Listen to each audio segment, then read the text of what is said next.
So morning everyone. So I thought I was filming before, but after about 5 minutes of talking to myself on the camera, I turned it around and realised it wasn't even starting. So hopefully what we're going to do today is what I call a back end rebuild. It's not really rebuilding the whole back end, it's just basically taking the rear wheel off, which I've started to do. The axle nuts off. The axle is actually poking through at the minute, as you can see. It's just starting to poke through there, and realised it's probably best to do a little video on this. Now I've had to rely on this bike quite a lot over the past couple of months because I haven't got a car. So I've done a few long trips, roughly about 500-mile round trips on a weekend, maybe 4 times now, plus all the running around I've been doing as well. So this chain's been on since, Jesus, I want to say 2016. It hasn't actually done that many miles. It's done maybe 10,000 miles, if that. Which isn't really a lot when it comes to like 8 years, because I haven't ridden it nowhere near as much as I should, apart from the odd trip. So today is wheel off, caliper off. Annoyingly, you can only get full access to the caliper when you take this rear wheel off, because as you can see, I don't want to just show you my face for the whole video. There's one bolt that comes out there, but it's actually held on by a bracket.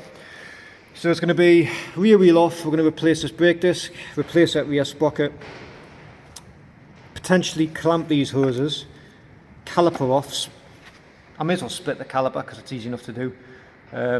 Pump the pistons out slightly first and then give them a really good bougie and clean, because I haven't really had that since, I want to say 2017 when I rebuilt the calipers. I replaced the pads and I tried to spray it through with brake cleaner, but it's been a while since the actual caliper was off to have a good full-on bougie, so we'll probably split that, banjos off, bolts on the back to split it, and then just make sure it's all good and going. I'm replacing this brake disc for 2 reasons. I think it's slightly warped because when you spin it, it doesn't matter how greased the pins are, how new the pads are, how in line the chain is. I've used a proper chain alignment tool. There's a slight, you can hear it when you spin the wheel. It's free spinning, but you can just hear a little bit of binding. And I've always wanted a wavy brake disc for some reason, I don't know why. I just like the look of them. So we'll see if that fixes it. And then after that, we're going to go front sprocket. So I've got, I think I'm going 15 teeth front and 47 on the rear. I've heard that's apparently a good combination. So once all that's on, everything back together, a friend of mine's going to bring a chain braking tool. We're going to grind the chain off. There's a really good trick. I'm not going to do a video on replacing the chain because there's loads out there, but there's a really good trick of splitting the old one, linking it with the new one, pulling it through. It looks pretty cool and it looks fucking easy. So we'll probably do that. I've got some calipers somewhere.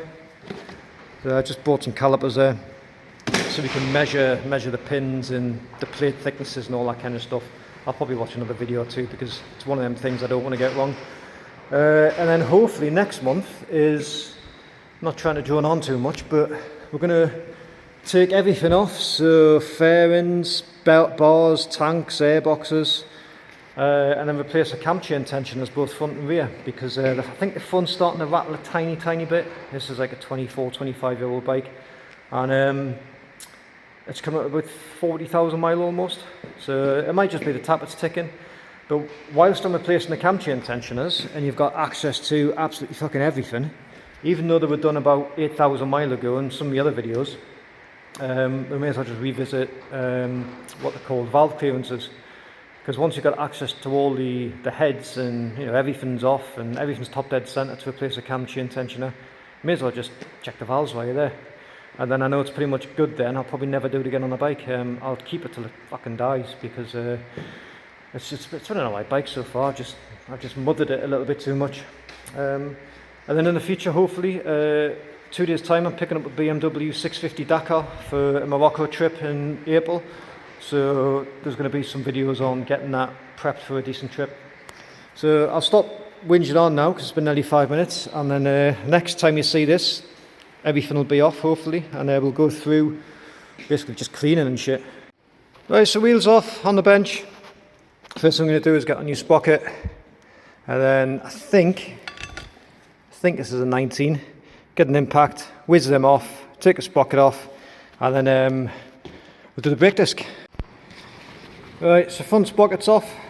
I had to pretty much run from where I am in this workshop here.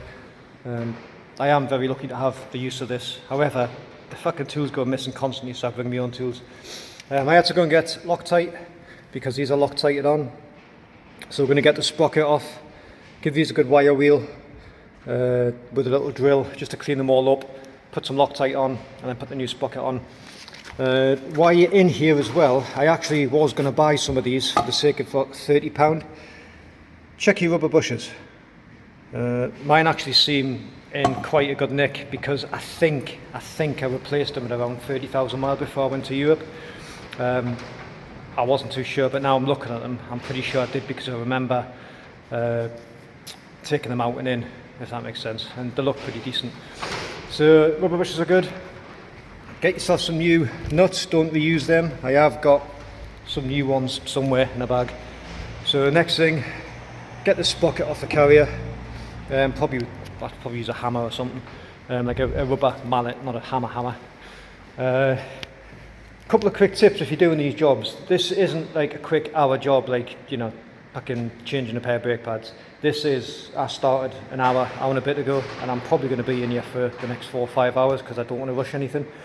So if you're going to be doing that type of thing, wear some overalls or some old clothes, have something warm you can put on, like a jacket, have food with you, and then most importantly, coffee, smoke and bean coffee. I don't know if you've got access to that stuff, it's gold. But yeah, so next thing is sprocket off, and once that's cleaned up and putting the new nuts on and that, and we'll go over taking the brake disc off. Right, so sprocket carrier, the bolts, focus, almost cleaned up, just need a little bit more like care and attention, but they're getting there. Now whilst we're here, there's a large wheel bearing and there's a slightly smaller one in there. Let's get a socket to fit over there, knock it through. The bearing should pop out. And then just tap the other one through. And then use the old one, so just gently tap the new ones home. But once the bearings are out, I'm going to put this through a parts washer. You can use brake cleaner and a toothbrush, it just takes a bit longer, but I'm quite fortunate to have a parts washer over there. So we'll get that all cleaned up, new bearings in, and we'll go from there. Yeah, so just to clarify from that last bit, I've got a 22mm socket with an extension bar. That fits just on that spacer, and you just want to gently tap, gently, I know it's a big hand, but gently tap. Put it in the vise so it's got somewhere to drop. And I don't know if you can see, the bearing was recessed quite a lot and it's almost there. So just gently does it. Make sure you've got some nice soft rubber matting. You're not doing straight on concrete or something hard because you will mushroom them thread ends, okay? So just nice and gentle and it'll pop out. Okay, so that's a sprocket carrier cleaned up to, there wasn't any toothbrush in there, so it was just a big scrubbing brush, but it's cleaned up, excuse me, it's cleaned up to pretty much how I want it. Which is now just going to get the new bearing, which will look like a lot cleaner version of that, and then that should pretty much go in that way. So you got the bit the thing is up, and that pretty much just taps in there like that. And I'll use this old one to tap the other in. I do believe, I've just got to check the new bearing, but I do believe that spacer pops out as well. So yeah, that's the next thing. Okay, so true to form, I've got wheel bearings, not a sprocket carrier bearing. It's not an issue, so this one looks fairly alright. I'll give that a bit of a clean up, and then if I really want to, later on, maybe December, January, I'll take the wheel off and just add a new one in. But next thing is we're going to take wheel bearings out, which is basically just knocking the spacer through, and then yeah, just going from there. However, thankfully, apart from a bit of grease, that's not really too bad. So I'll give that a bit of a clean and then stick it up and back in. So when I was talking about you can't really get the brake caliper off until you take the rear wheel off, this is why. Because this bracket kind of like sits in just like so, and then the caliper mounts on the pin. So I've kind of just had a bit of a clean of this already. Obviously there's just a little bit of dirt spots on there, but don't neglect your brake hardware. That just needs a quick wire brush and then a blast and it'll be done. And then inside there where the pin is, you've obviously got one pin there which is fairly clean, but inside there, don't neglect just to get a screwdriver and a rag, maybe with a little bit of brake cleaner, and just give it a good clean out, because there's going to be a load of gunked up grease in there, so that's quite important to get in. And then once you've done that, just mount it back on there to stay safe. And then we'll look at undoing these 2 banjo bolts. I was going to clamp the hoses, but to be honest, I'll just stick this envelope's like plastic padded, so I'll just slide them in there and then bleed them through. And then we'll look at splitting this caliper and then really giving it a good bougie out. Shouldn't take long, but half an hour. So yeah, let's see how we get on. Okay, caliper's now split. This one's had a bit of a scrub. That's actually shiny. A little bit of grease underneath. That needs to just be pressed in place. The cylinders, or the pistons even, what you're looking for, so try and do this one hand. Pair of circular pliers where as you squeeze it goes out, and they should be nice and free and moving. So you just want to pull them up a little bit just so you can see the 2 end ones there. Pull this middle one up, a little bit of pressure on, just twist and pull a bit, twist and pull, twist and pull, twist and pull. And then you literally just want to give them a good clean out. So that's the next job. Okay, so they're pretty much cleaned up, but inside the pistons as well. There's a tiny like little bit of pit in there. It's nothing major, I'm not too concerned with it at the minute. I might possibly replace them next year, because when I did the rebuild I did the seals, and I think I did potentially one of the pistons. But as you can see, there is pitting on there, so it's not enough to cause an issue at the minute.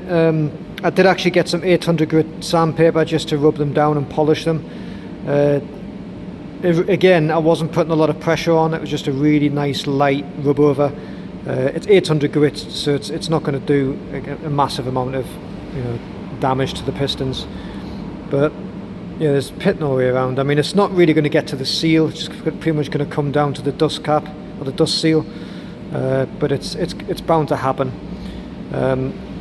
If there's anything worse, I'll obviously keep an eye on it. That's coming at the point where I'm thinking, yeah, maybe replace them. So it's something I might do next year. I mean, if I'm just doing this job, it'll take me a couple of hours. It's not too bad. You just got to bleed them through. And then when you're doing your caliper, remember on these bikes there's two bleed valves or 2 bleed screws.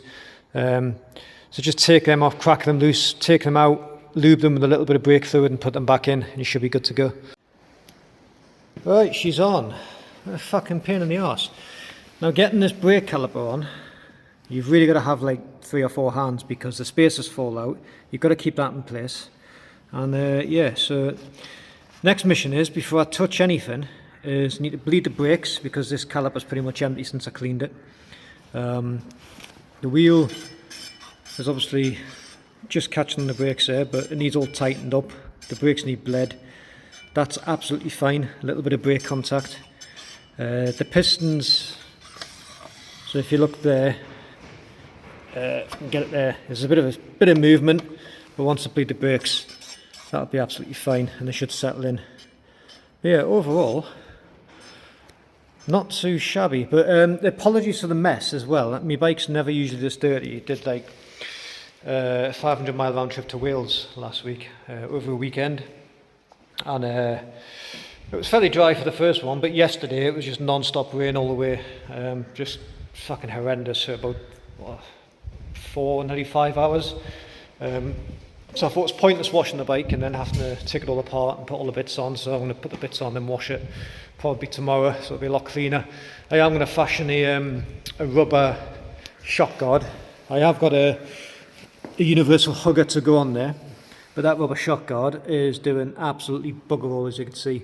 So that's going to get a jet wash. I mean, I keep on top of cleaning anyway, and then I've got some rubber actually waiting to be picked up, so I'll cut that to size, cut it to shape, and then make like a nice little rubber shock guard.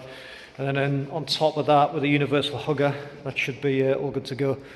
But yeah, rear wheels on, New rear sprocket. I'm spreading this out over a day or two because the rear sprocket's on, rear brake disc. I was going to do the front sprocket today, but I need to do the brakes and I need to sort of think about having a shower, chilling out for an hour before I start night shift.